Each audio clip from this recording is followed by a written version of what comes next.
হিন্দুদের দুর্গাপুজোর সময় জঙ্গলমহলের প্রকৃতি পূজারী, খেরওয়াল সংস্কৃতির বাহক, কুর্মি, সাঁওতাল প্রভৃতি আদিবাসী সম্প্রদায়ের মানুষেরা মেতে থাকেন কাঠি নাচ, সারপা নাচ, দাসাই নাচ, ভুয়াং নাচ প্রভৃতি নিয়ে। এই সময় পুরুষেরা শাড়ি, চুড়ি, গহনা পরে নর্তকীর বেশে এই উৎসব পালন করেন।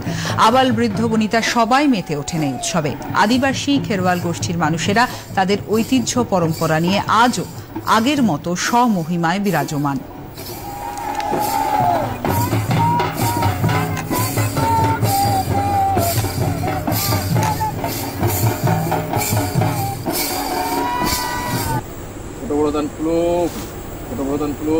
আমরা কুর্মি সম্প্রদায়ের মানুষ, মূলত প্রকৃতি পূজারী। প্রকৃতি আমাদের মূল। টান মাসের ষষ্ঠী তিথি থেকে আমাদের এই প্রকৃতির অনুষ্ঠান শুরু হয় গেরুটিকা।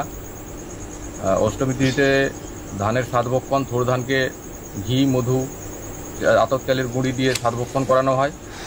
আর এই টান মাসের ষষ্ঠী তিথি থেকে কাঠি নাচ শুরু হয়। এই কাঠি নাচ আজকে শেষ হলো। এই কাঠি নাচ এর হচ্ছে গান অরুণ রসাত্মক, বাজনা হচ্ছে বীর রসাত্মক। এই কাঠি নাচে মূলত পুরুষেরা নারীদের ড্রেস পরে নাচে। আর এই নাচ প্রত্যেক পাড়ায় পাড়ায়, বাড়িতে বাড়িতে ঘুরে ঘুরে হয়।